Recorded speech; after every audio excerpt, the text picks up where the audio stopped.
Maybe it's more interesting if we start this way. So, welcome to the YouTube version of the podcast. Give me a second. I'm going to start the audio version and we'll get right going. All right, let's do this. We're going to go to the wait screen, the intro screen, and we're going to turn on the music. That's what's going to happen here.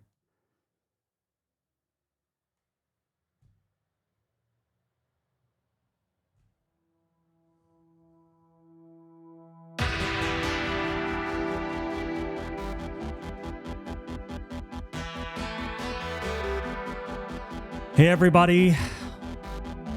Welcome to the Unscheduled CEO.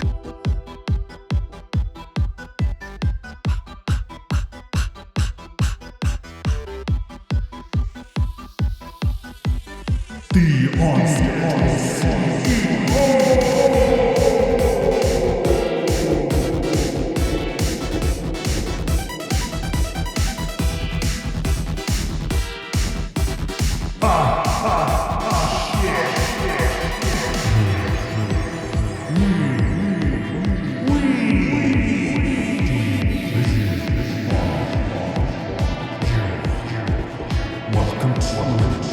Unscheduled CEO. All right, we're done with that. All right, relax, everyone. Hey, welcome to the Unscheduled CEO, a weekly podcast that happens every Tuesday. From me, Jonathan Courtney, a CEO that runs 3 businesses, or is it now 4 businesses? Hey! So as you probably maybe see from the title of this episode, today I just launched a new business actually because launched to family and friends this morning. Or a couple of people who I sent individual invites to. And I'm pretty excited about this one because over the last couple of years, I'll still do the intro. Welcome to the Unscheduled CEO. It's a podcast. I guess the whole thing that this podcast is about is me, who's a business owner.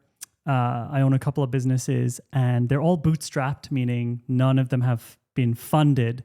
They all basically make money, and so that's how they fund themselves.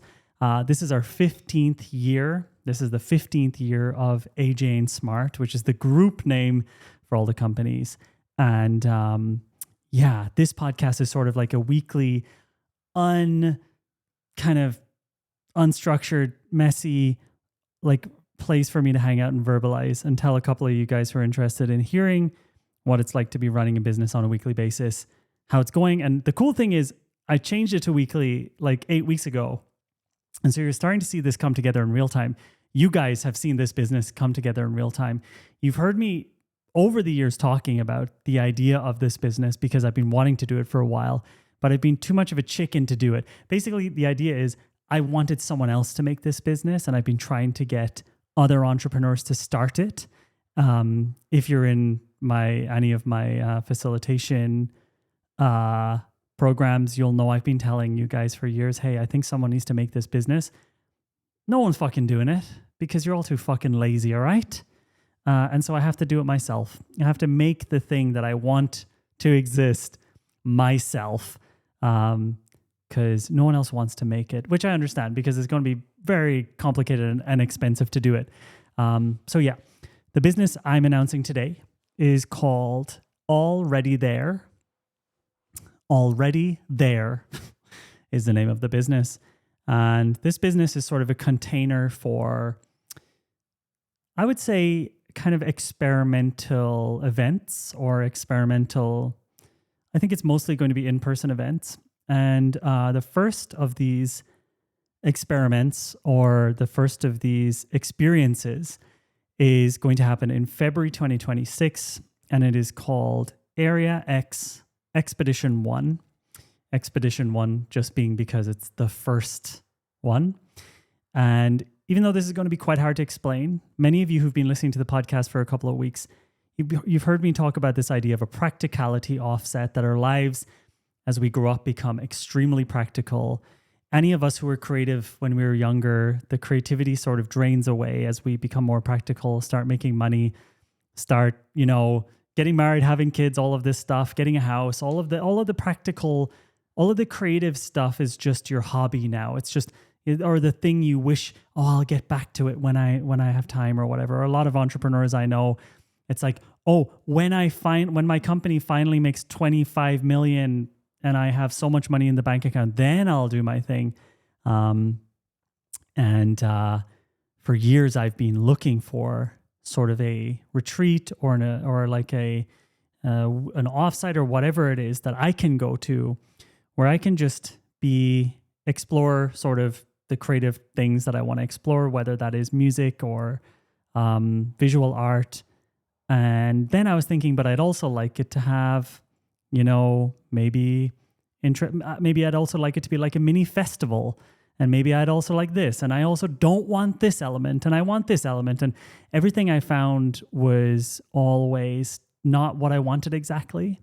For example, like this thing that I'm announcing to you guys, it is kind of like a mix between a mini music festival mixed with what I'm calling in my mind an emergent art exhibition, because the art is just going to get created at the event. You're going to arrive and there's going to be nothing, and you're going to create the things that make this into an exhibition. A little bit like what I imagine Burning Man is, except we're just talking about general broad art. And also, this event is not like psychedelics focused, meaning like we're not going to be doing sessions giving you guys drugs or something. We don't care what you do, but this is not my focus. I am personally not interested in that myself. And so, yeah, like the way I was thinking about it is, it has elements of a lot of different things that I find interesting. It's like a meditation retreat as well, because you're going to be gone for 5 days. There's no digital devices. There's no internet. You're going to hand over your phone and even your watch or any time devices, timekeeping devices at the start of the event, which you can get back at the end. There'll be like an emergency number if anyone in your family needs to contact you. It's not going to be, the starting point is going to be in Berlin, but we're going to take you somewhere else, which we're not going to tell you beforehand. It's going to be all like under one roof, meaning your ticket gets you like the accommodation, all the food, everything, every part of the whole thing. It's in a isolated area. It's going to be super interesting. So this is the first product or the first experience or the first creation of the Already There company. And you can already apply for it if you're interested in joining that creative retreat in February 2026 by going to alreadythere.com. And what's interesting is how this all came together. Like, I bought alreadythere.com probably June, not knowing what it would be about. It just hit it literally how these things work. And I don't know, I'm a big believer of this idea from the Big Magic book and also from the War of Art. I'm a big believer that like ideas are just sort of floating out there or like there's like a frequency of ideas. And if you're willing to, if you're willing to tap into them, and then if you're willing to actually action them, a lot of really interesting things come to you. But sometimes I don't know what they mean. So for example, randomly someday in June, I went to Laura and I was like, alreadythere.com. And she was like, okay, what do you like, explain it to me? And I'm like, I don't really exactly know what it means, but I think already there is something is going to turn into something. But I was giving like a 25-year timeline for this. I was like, maybe in like 25 years and blah, blah, blah. And so obviously I also have to kind of pitch the fact that I'm about to spend a shit ton of money on a domain name and Laura's profit share will be affected by this purchase, but she's always up for this stuff. And so I bought alreadythere.com. Then, as you guys know, over the last couple of months, and especially over the last few weeks, I've been talking to my friends a lot about this idea of a creative retreat, my entrepreneur friends. And a lot of them are like, yeah, dude, I want to come to that. And I'm like, I don't know. Like maybe we just all find one that we can all go to together. because obviously like this is going to like this started as, okay, I'm going to do a small creative retreat for me and my friends. I invited my friends. And everyone's up for it. And then I'm like, cool. So like, I'll look for the accommodation. I'll kind of facilitate the whole thing and I'll sort of design it. But then Laura and I were hanging out on Saturday and I was just like, it doesn't, by the way, all of this stuff is very recent. You know, this is how this happens in AJ and Smart. In my world, like a multi-million euro company might appear overnight. So if you're wondering, do these things have a careful planning? Like this is how it happened. So Friday, like 4 days ago, Already There was still just sitting as a domain name. And I was still just randomly talking about doing this retreat with my friends and trying to find a date for it. Then, I don't know, Saturday night, I was talking to Laura. We went for cocktails. We were chatting about it. And I was just like, it just doesn't feel... the stakes it doesn't feel right. Like I think I'm going to pull out of it. I think I'm not going to end up doing it, because what happens is like something bigger and more exciting will come up and then I won't do this fucking creative retreat that I've been wanting to do for years. So I think I need to raise the stakes. And so what I kind of pitched to Laura was, what if we did something much bigger? What if instead of 7 of my friends, it was like 50 people? And what if instead of just me and my friends going to an Airbnb, we do what we did a couple of years ago when we rented out this entire village in Italy, except this time we're talking about Berlin. What if we spend like 100,000 euro on it? And what if we do it as AJ and Smart? Because originally it was going to be just Jonathan's money. It was just going to be me personally spending the money on this. And because originally it was going to be around 10,000 euro. So now we're at like 70 to 120,000 euro. And we're talking about this on Saturday night. I'm just like, I think this just needs to be much bigger, and I need to be able to take it seriously. So it needs to have high stakes. If you're listening to this right now and you're like, how do I apply for this? I'll tell you in a second if you want to go. Actually, I think I already said it, right? Go to alreadythere.com. You can apply. I think the application form takes 15 minutes. We're going to look at the application forms in about 2 weeks. And then we're going to have application calls with those of you who we think might find this event very interesting. By the way, pricing wise, we don't even know the price yet, because I'm literally driving to the location tomorrow to look at it and seeing how many beds there are and all of this kind of shit. I think it's not going to be less than 3,500 per person. This is a 5-day fully accommodation and food retreat, so everything included, plus tons of other things I can't tell you yet. But I think it's going to be like, maybe if we're doing something where people can share rooms, it might be maybe as low as 3,500. Maybe we can get it that low. And probably like there's going to be options for individual or nicer rooms and whatever for like up to 7,000. I don't know. We're still trying to figure out how much the retreat costs. But if you do the math, let's say we can only fit 35 people into the place that we choose. And then the place costs us 100,000 euro. Then we are obviously the baseline price for this will be, well, that price. And then we do, of course, for us, the way we look at this as well is it needs to, and this is kind of cool, every other product in the AJ and Smart family needs to make shit tons of money for it to make sense. So for example, facilitator.com, if you're watching the YouTube video, I'm wearing a t-shirt from our most recent retreat. If a facilitator.com thing doesn't make €500,000, it's pointless to do it because of the amount of effort and how expensive everything is to do at facilitator.com. So for example, you'll see if you try to buy a ticket to one of our facilitator.com events, they cost $15,300. Why do they cost that much? Because it costs that much to make that happen. And because that business, we have specific profit margins that we want to hit for it to make sense. Whereas Already There doesn't have any of those rules. So what we're trying to do with Already There is not worry about how much stuff makes, but make sure it doesn't lose money. So I'd like what I need to do is charge enough to create a buffer. So let's say if the event ends up costing 150,000 euro instead of 130,000 euro, that I'm not having to lose money and then don't want to do it the next year.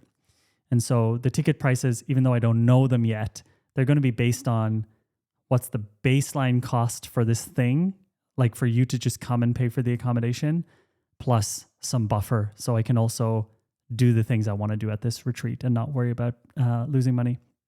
So anyway, back to, I've probably forgotten what I was talking about. I went on a tangent now. But yeah, maybe in case I've buried the lead, you can right now apply for this. We'll look at the application forms over the next 2 weeks, and we'll call the people who we think would be a good fit. And this is not a normal product from me. This is a weird one. Like, you may not actually find this interesting at all. In fact, you might find that the entire brand and website and every part of it might actually repel you, and you might hate it, and you might find it pretentious. That's good. I wanted to make it extremely repelling to people who would not enjoy this experience. So this is not like it's not the normal type of thing you see coming out of my businesses, which is usually like, really good marketing. Everything's really easy to understand. It's really nice videos that make everything clear. This is the opposite of all of that. This business already there is the opposite of everything, because I wanted to have this business that acts as almost like a little nonprofit within the group. By the way, like, it could even become a nonprofit at some point, or something where, because what's going to be interesting is at this retreat, you're going to have a weird mixture of very successful multimillionaire entrepreneurs mixed with people who are just starting out with artists, or it's going to be such an interesting mix. And if it's a nice, cool thing and people like Expedition One, this is one of the only businesses where I'm like, if someone wants to give me fucking a couple of million just to make sure these things don't stop, that's the kind of thing I could be interested in for this. I don't want to turn this into a scaled up business. I just think that this type of thing needs to exist. Fully offline, fully in person, completely analog, art retreat / festival / whatever the fuck it is, summer camp kind of vibe, except it's winter. By the way, the original name for this product or this experience was Winter Camp, and it was supposed to be the antithesis. So we have this event called Summer Camp where you can learn a lot of entrepreneur and marketing skills from me in the summer. And in the winter, I wanted to do this totally different thing, and this is that totally different thing. By the way, just to be super clear, don't come to this event if you want to learn anything. I'm not going to teach you anything. I'm not going to talk to you about anything related to marketing. I'm not going to help you with any of these things. I am going to this event also, not as just as the person who's designing it, but I'm also going to be a participant. So I'm not there to teach you about business. Please do not apply to get closer to me to talk about business. I'm not going to help you. That's not going to be the mindset I'm in at this event. At all. I mean, I'm sure sometimes I'll end up talking about it, but whatever. It's not the mindset. I'm there to design this event, to obsess about the design of the event, to facilitate an amazing experience for 35 to 50 people, to play music, to lots of other things I'm not going to tell you about. But so yeah, this is, I keep going on tangents. I'm just very excited about this. Like literally I'm literally texting this to the people who've been asking me to run it now. And I'm like, here it is. You can send me your money right now and I'll block your space, and you'll have a room at this thing and you can just meet us in Berlin. Oh yeah, it's the 23rd of February until the 27th. I think it's on the website, but basically what's going to happen is we're all going to meet at a specific location in Berlin in the morning of the 23rd of February, and we will go somewhere. I'm not going to tell you where, but we'll go somewhere, and it will be a little far away, but not too far.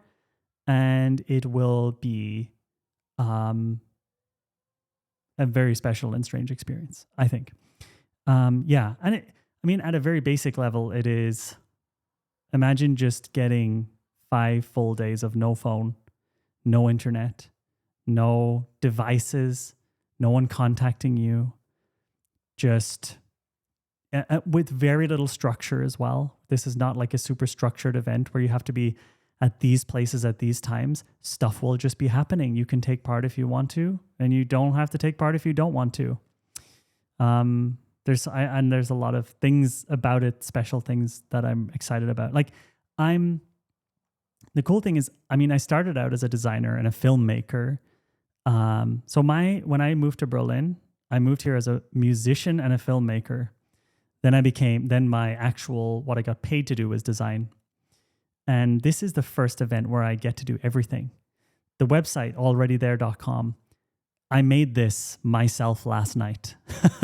I stayed up until like 1 a.m. just making that website, and it, like the every part of it, like how the text fades in, all of that. So I get to use my design skills, and I get to use my kind of creative direction skills. The event itself is actually a little bit like designing a movie set and designing a physical space. And that's something I used to spend a lot of time doing and really enjoying. And it's a little bit like theater, and a little bit, and there's going to be, like I said, music will be a big element of it. Art will be a big element of it. I'm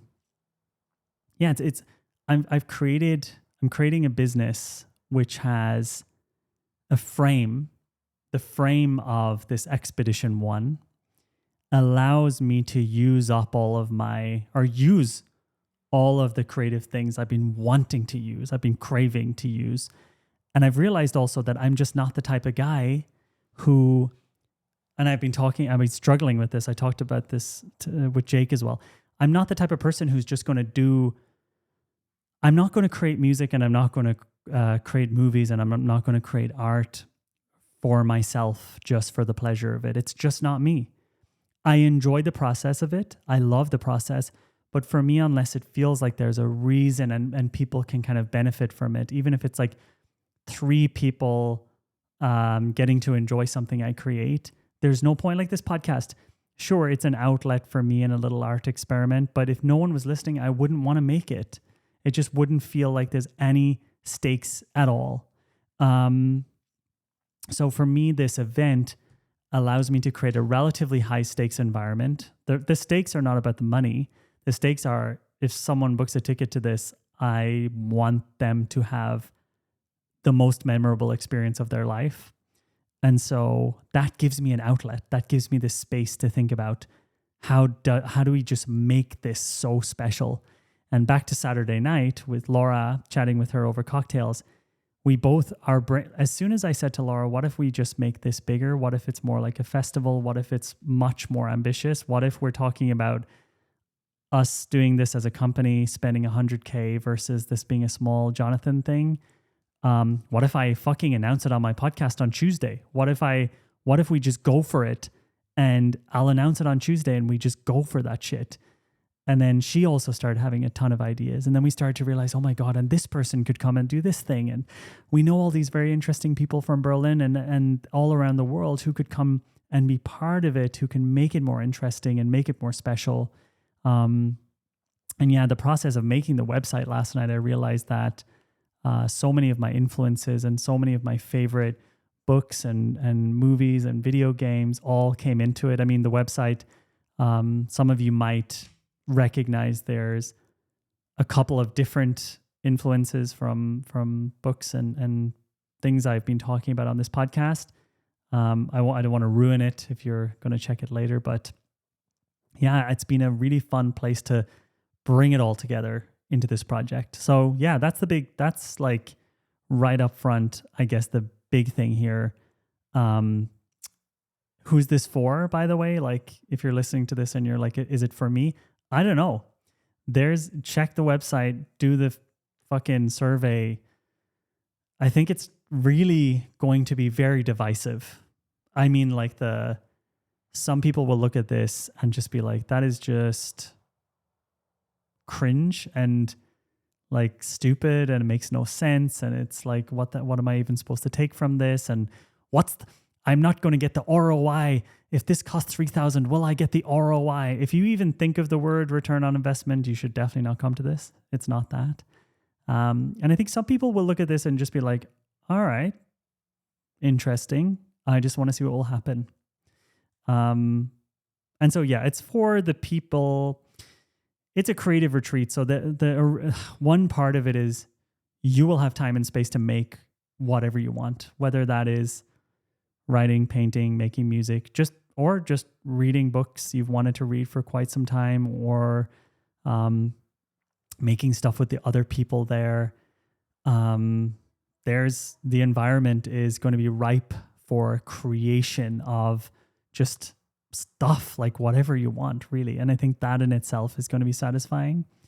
The other part is, if you don't want to make anything, or you don't feel like you have anything in you that needs to come out, but this just somehow appeals to you, just being free from the internet for 5 full days and 5 full nights, the cleanliness of this, I think is going to be very, very interesting for a lot of people. Plus, it's just going to be a very nice social event. Like, you're going to meet fascinating people at this thing. I know some of the people coming already, because there was like a sort of, like I said, I've been messaging with people for quite some time about this idea. And now today, this morning, I finally set out the bat signal to my friends and other entrepreneurs I've been working with over the years. And the general consensus is we're on our way. So you're going to meet fascinating people as well. I don't want to try to convince you too much, because who just texted me? I don't want to try to convince you too much, because I don't want you being disappointed. Like the website, if it doesn't do it for you, don't come to this. Expedition 1 is also, this first event is really, for me, it has to be pure. It has to be really exactly what I want to create. I don't want feedback. Like this is going to sound weird, but like when I'm telling people about this event, or when I've been talking to people about broadly what I've wanted to do over the last few weeks, and anybody gives me feedback, I'm like, this is not that type of thing. There's a lot of helpful people in my life who are like, oh, but maybe you need, the outcomes need to, like just trying to help me to clarify it. And I think that's really, really great that there's that in my life. But this is not a product where I'm looking for that. This is really like you're going to a show, I guess. You're going to like a play, or you're going to a movie. It's happening based on the way that I would like it to play out, and it's not about appealing to everybody. So this is that thing you've heard this in various ways, but what Rick Rubin says is the audience comes last. The audience always comes last when you're making something like music or art. And this is truly an audience comes last thing. I'm designing it just for me. Laura and I are basically designing it just for ourselves. And so it has to appeal to you, because I'm not changing anything about it. If you message me and say, I would definitely come to that, but I'll have to have my phone with me, I'm like, yeah, you can't come then. Like I'm not open to feedback on this particular product. But yeah, Expedition 1 is obviously for those of you, and once I announce this to the bigger audience, it's going to be for the people who are just like, I just want to see what this is. I want to, like, it's like a kind of for, I guess, the pioneers or the early adopters. I'm assuming if I really love doing it, then we'll do an Expedition 2 in 2027. And maybe the more we do, eventually the more clear it becomes exactly what it is, and it's easier to explain. But one thing that I've also decided is there'll be no photographs or no videos and no documentation of the event itself. So there will never really be any way, other than talking to other people who've been to it, there'll be no way to kind of know what it was like, because I do think, and if you listen to the last episode about like that, looking at social media is like a spoiler for your life. Like if you're going to travel to a new country and then you're looking at all the places to go to on social media, it's like a spoiler. It kind of spoils the experience for you. It's like knowing the ending to a movie before you go. This event, I want to keep it quite secret. There'll be no photos, no videos. I'll be doing no articles about it. I won't reveal the things that happen. There's no agenda. You won't be able to find out much. It's a bit of a leap of faith type of thing. I'm sure even some people will look at this and be like, is this a fucking cult? Am I going to like get killed or something? I can definitely say that it is not, and you won't. But I definitely think that the branding and vibe of this, I wanted it to be a little, not a little. I want it to be very divisive. I wanted to strongly push back the type of person who wouldn't get much from it anyway, right? So I like the type of person I can't really design for.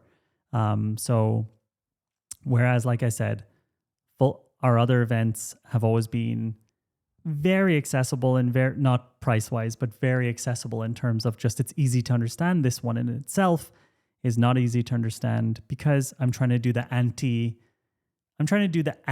thing of everything we're doing currently at AJ and Smart, so that I have this frame. So I have this thing which it's hard to have expectations for. And so I have this essentially art project to build. And I'm very excited about building it. Yeah, so I mean, that's the main thing I wanted to mention to you guys on this episode. I'm super curious. I mean, this is like this. You guys are the first people after my friends to hear about this. Obviously, I'm not going to put any pressure on. This is not like buy now. You have to buy the tickets now. You get a discount. No, there's none of that. I just want the right people to come to this, but just being clear. I mean, maybe almost no one is interested after I talk about this on the podcast, or maybe we get 50 applications. And like I said, it's going to be between 35 and 35 seems like the amount of people that are going to be coming to this. So there is a high chance, I guess, that it sells out this or next month. I'll also announce it to the AJ and Smart list in about 2 weeks. Once I see what you guys do with the application forms. Price wise, like I said, it's quite cheap in terms of an AJ and Smart product, but it's still expensive, I guess. We're still trying to figure out exactly. Like I said, there might be cheaper tickets if you're willing to share a room with somebody.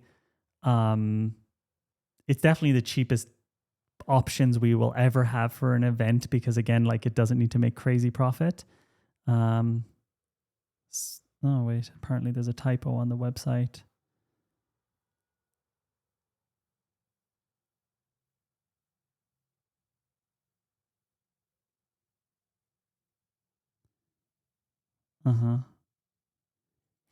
I wonder if noticing a typo on the website is a sign you shouldn't come to it. Oh, I'm just kidding. For the person who sent me that, I do want you to come to it. Okay, so I'm fully going to forget about that typo and never fix it, but I also don't care. Okay, so yeah, I'd love to obviously, I'd love if a couple of you guys came to it, just because I think it's going to be a great experience. And I think those of you who listen to this podcast are the most probably kind of know what to expect more than anyone else. Meaning, you've listened to me and you've watched me and you kind of know my vibe. But yeah, that is it. Alreadythere.com. You can apply right now. It takes about 15 minutes. And we will call everybody who we think would make sense to join within just basically 2 weeks from now. And then we would have like a 45-minute chat to sort of tell you what it's about and ask you a couple more questions. And we just see if it's a good fit. And that's not a sales call. Like if we put just a buy now button on the website at the prices we're thinking it would work, but this is a big part of what you're buying is the curation of who's coming to it.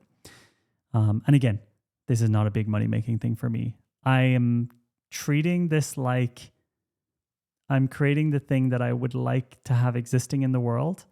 And some of you will be like, finally, this exists. And some of you will be like, this makes no sense to me. And I think that's how it should feel. All right. Now that we've gotten through that part, I have another drink to review today. Now, this one is interesting because if you guys have been listening to me reviewing these cans, I've been telling you that a lot of the European drinks, a lot of the European sparkling water drinks are in these kind of long cans, which I don't really like. I prefer this like stubby little can that I have right now in my hand, like the normal kind of shorter can. And I was saying that the longer cans, they're kind of a little bit feminine. Like the design of these products is very kind of feminine. Whatever, who gives a fuck? It's whatever you know about, but you know what I mean. And then I found finally a stubby little can. I think this company might even be from Berlin. No, it's from the UK. Actually, I don't know where they're from. Anyway, it's the right size can, but it couldn't be a more feminine looking design. But anyway, so it's called Something and Nothing is the brand. And this flavor is called Hibiscus and Rose. Let's give it a go.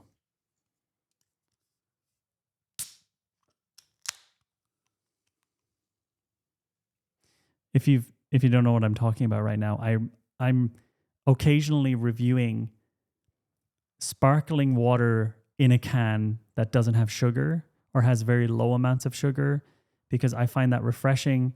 I don't really drink much alcohol. And so sometimes if I'm like out with my friends or something and we're hanging out and I want something to drink that's not sugary but still has that fizz and isn't alcohol-free beer because sometimes that's just disgusting, I'm looking for something refreshing and that is in a can because that feels good but doesn't have like a very sugary taste to it. So let's give this a go and see where it sits in the ranking. Let's smell it first. Yeah, it smells like hibiscus, I suppose.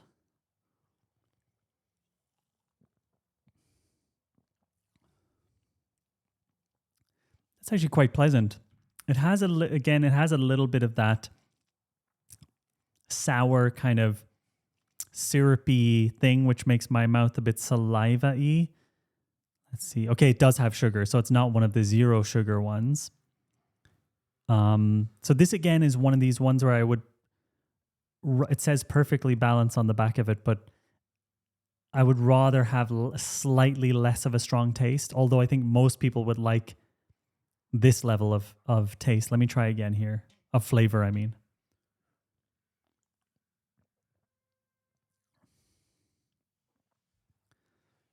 It's actually quite good. It is actually quite good.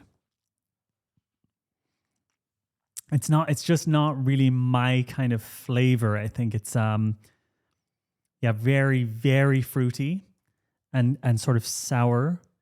And I did take a sip of the cucumber edition of this and I found it more pleasant. So let's get it on the rankings here. Oh, wow, that worked straight away. That's rare. Okay, so you can see in first place is LaCroix Tangerine. Number 2 is LaCroix Pamplemousse. Number 3 is Dash Grapefruit. Number 4 is Dash Blackcurrant. 5 is Voss Lemon Cucumber. And 6 is Volvic Touch Mango Passion Fruit. Where's this one going to go? I'm going to have another taste of it and see where we are ending up on this.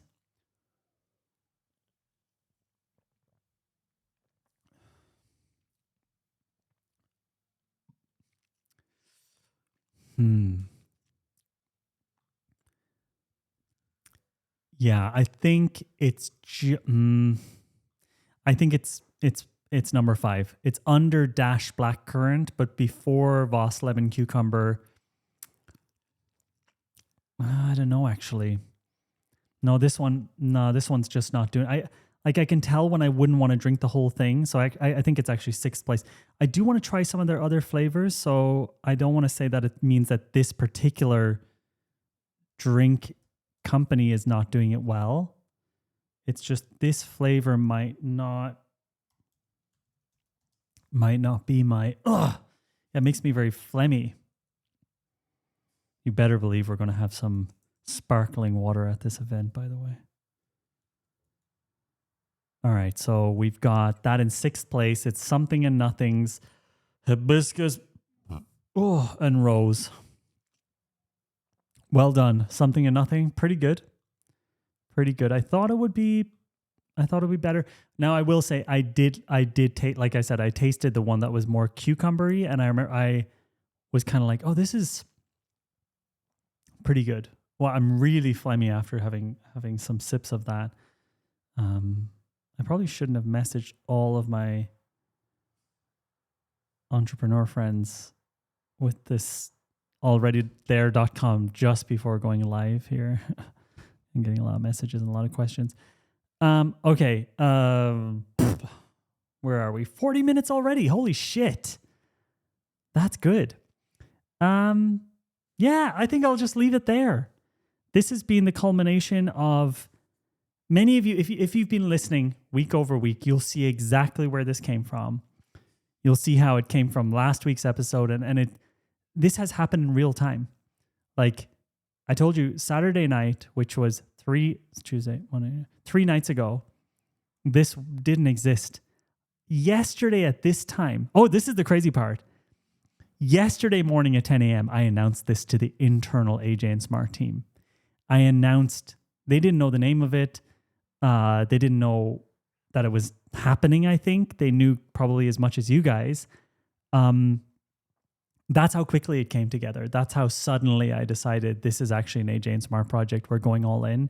And so I presented it to the AJ and Smart team yesterday morning, still with no website to show them. Still, I think not clear that I was going to call it Already There. Yeah, so these things come together very fast. It's like it brews for a while in my mind, and then boom, it all comes out, and then it just happens. I have to get it done. I have to get it done so I don't because I'm like, I know this is good for me. I know whether this event turns out to be successful or not, or whether it's exactly what I plan. I need to do it. It needs to happen. And so it just has to happen fast. So that these things come together very, very, very quickly on my end. And yeah. Thank you guys so much for your comments and feedback also from the last week's episode, which actually was my favorite episode of the Unscheduled CEO ever. And it seems like also you guys felt the same, or a lot of you guys did. Yeah, and I appreciate you guys also listening to this journey, this podcast. Again, I'm just sort of stubbornly sticking with the format. Yeah.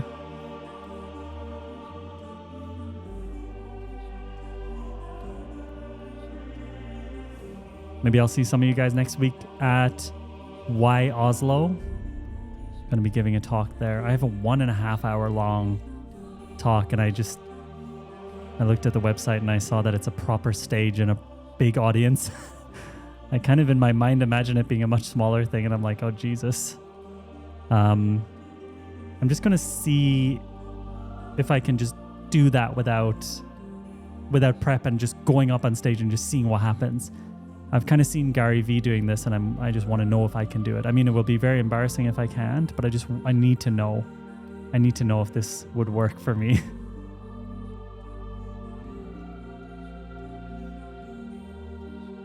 Shout out to the Y Oslo people, by the way. They really do, like from a speaker perspective, they really do the conference thing well. Just like really great, actually. I mostly don't speak at conferences because it's a huge disruption of my life.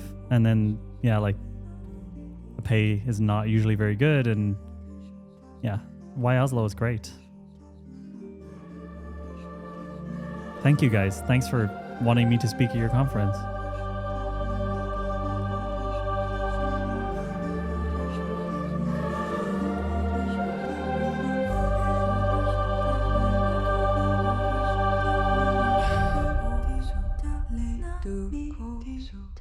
Thanks so much, everybody. Have a great day.